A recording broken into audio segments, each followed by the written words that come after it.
Right, we continue our rolling coverage of expectations ahead of inclement weather expected in the Eastern Cape and at KZN. Now we head to the Eastern Cape, where the harsh conditions have taken a toll on farmers on Matatiele, with many losing livestock to the cold. Both commercial and subsistence farmers are grappling with the consequences of the inclement weather, which threatens their livelihoods and agricultural output. Sipha Kema joins us live. Sipha, only a few days ago, weather took its toll, impacting animals, not just people, in various parts of the Eastern Cape. What is the state of preparedness by some of these farmers? Well, you know, Hugo, when it comes to weather warnings, it gets also just a bit tricky because as they were anticipating snowfall tomorrow, just as the day started, it was so hot in Matatiele. Up until we went up to the mountains close to the Lesotho borders, we started to feel just a slight change. But I can tell you now, the weather has completely changed. It's freezing where we are now in Matatiele, but closer to Cedarville, where we joined by Peter Muir. We're going to talk to Peter now. He's one of the farmers, of course, in Matatiele, or in Cedarville rather as well, where areas such as this one is prone to snowfall. Now, Peter, there's another expected snowfall into this area probably tomorrow. Now, let's take it back first to last week. How heavily affected were you? We weren't that greatly affected in stock losses and that. The snow was about 20-25 centimeters deep here around the house and that, at the lower part of the farm. But in the higher areas, it was about 40 centimeters. And I think with all the things that our precautions we do take, and we do listen to the weather every now and again when it's right. But it gives us a bit of warning, and we can then prepare and put some animals, or the vulnerable animals, we can put where there's shelter and that, either in sheds or in trees and tree lots and that kind of stuff, or where there are aspects on the mountains where there's a bit of protection from especially the west wind, because when the west wind blows after the snow, that's when the chill factor gets really low, and then that's when the animals will die of cold. Yeah. And have you ever had, knowing that this area is prone to snowfall and this bad weather, have you had any losses in the previous years? Not just last week.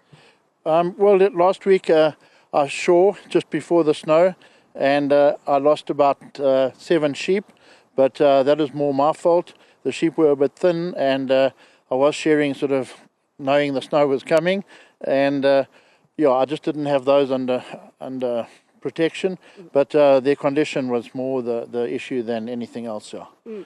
And then also talking about preparations now, how do you know when exactly to prepare? They're telling us that there will be snow, or they are anticipating snowfall tomorrow.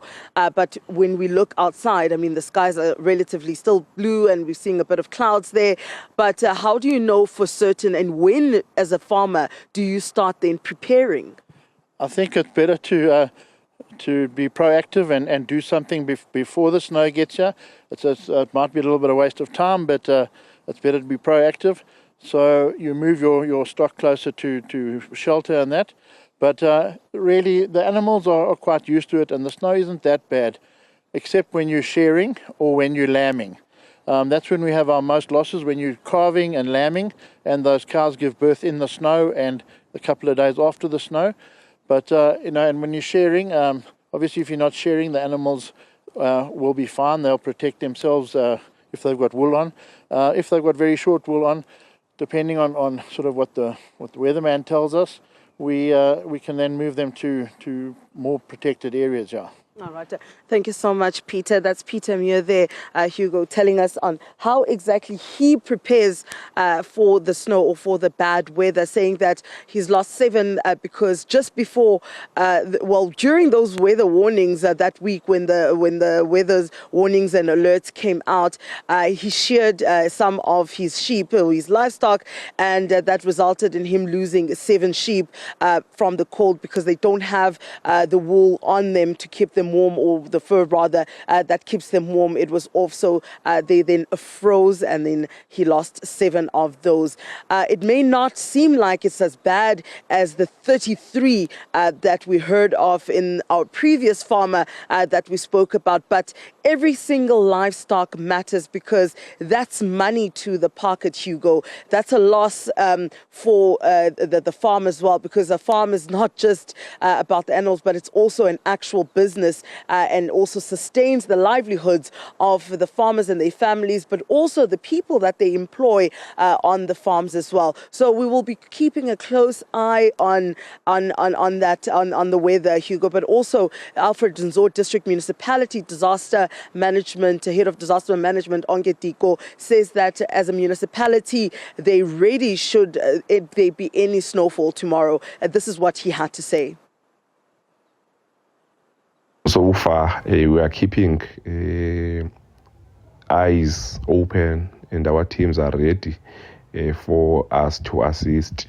We are busy now checking the traffic department in order to block roads so that they are not accessible at all if the snow is too much for vehicles not to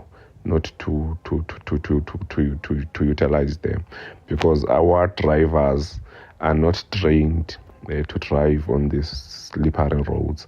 So basically, we're monitoring that, and we are ready, if we can say so. We've got a plan that we developed, which guides every department what role should it play in case something happens.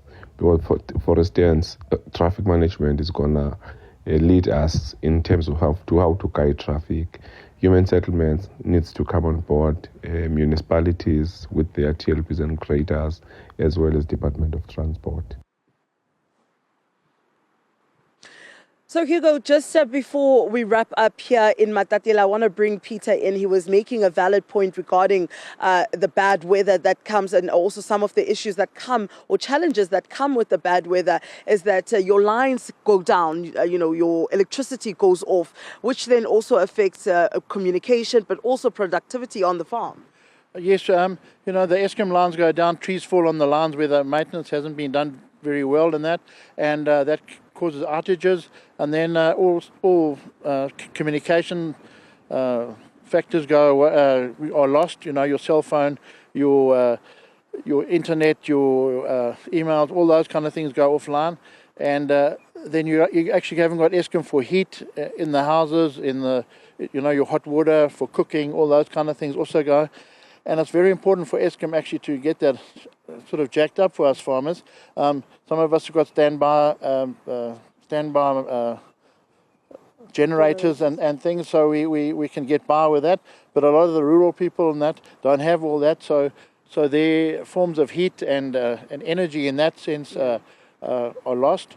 And so those are the things we might be prepared for. Have gas for these bad days, have firewood, those kind of things, to keep warm and that, and to have all your resources ready for you. Yeah. Thank you so much, Peter.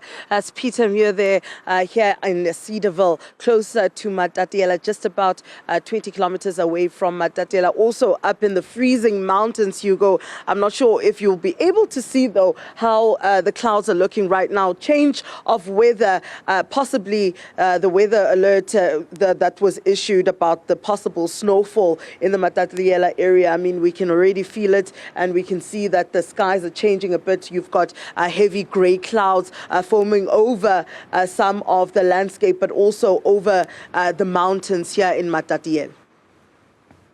Sipha, just picking up a little bit from Peter's conversation with you, and the one thing that he mentioned is he talks about the weather service and when it is right. So it almost seems that there's a skepticism, not just with the farmers that are heavily reliant on the weather and certainly the outlook, but the average person, whether it's KZN, Eastern Cape or anywhere across South Africa. Absolutely, Hugo. And hence we saw what we saw the last week on the N3. It's exactly that. I mean, we've seen weather alerts and heard of weather alerts where we told that maybe, I mean, just in Gqeberha or in Kariga, when there were the floods in June, right after there was a level 7 warning of, possible flooding, continuous flooding. That didn't even happen. So that is why, as you find, some people are saying that sometimes they do not really trust the weather alerts because at times those alerts don't really come out as said it would. Like the snowfall, we were talking to the farmers earlier on where we were with the first farmer, where he was saying that he doesn't think it's going to snow, so they're not going to prepare because the sun is out and the weather alert is probably wrong, or the weather forecast is probably wrong.